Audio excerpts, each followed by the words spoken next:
নোবেলজয়ী doctor Mohammad ইউনূসকে প্রধান উপদেষ্টা করে অন্তর্বর্তীকালীন সরকার গঠনের প্রস্তাব দিয়েছে বৈষম্য বিরোধী ছাত্র আন্দোলন। রাতে সমন্বয়ক নাহিদ ইসলাম এক ভিডিও বার্তায় একথা জানান।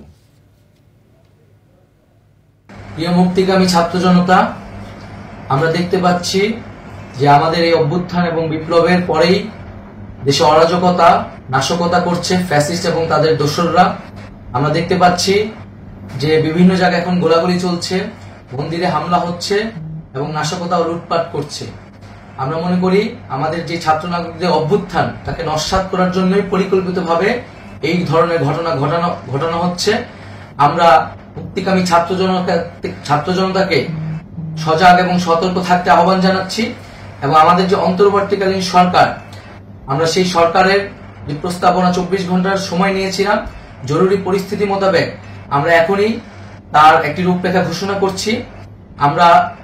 আমরা সিদ্ধান্ত নিয়েছি যে সর্বজন গ্রহণযোগ্য আন্তর্জাতিক খ্যাতিসম্পন্ন নোবেল পুরস্কার বিজয়ী ডক্টর মোহাম্মদ ইউনূসকে প্রধান উপদেষ্টা করে অন্তর্বর্তীকালীন সরকার গঠন করা হবে এবং ডক্টর মোহাম্মদ ইউনূসের সাথেও আমাদের কথা হয়েছে।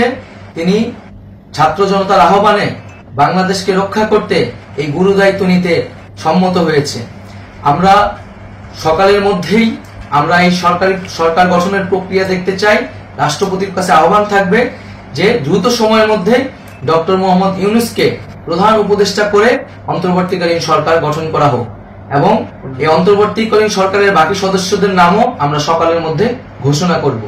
প্রিয় বন্ধুগণ, দেশে যে অরাজকতা চলছে, মানুষের জীবনের নিরাপত্তাহীনতা চলছে, সেজন্য আমরা রাষ্ট্রপতির কাছে আহ্বান জানাচ্ছি দেশে আইন শৃঙ্খলা পরিবেশ ফিরিয়ে আনার জন্য দ্রুত সময়ের মধ্যে কার্যকর ব্যবস্থা নিতে হবে এবং আইন শৃঙ্খলা বাহিনীকে সহযোগিতা করার জন্য মুক্তিকামী ছাত্র জনতাও রাজপথে থাকবে এবং অন্তর্বর্তীকালীন সরকার গঠন না হওয়া পর্যন্ত মুক্তিকামী ছাত্র জনতাকে রাজপথে থেকে তাদের যে অভ্যুত্থান, সেই অভ্যুত্থানকে রক্ষা করতে হবে।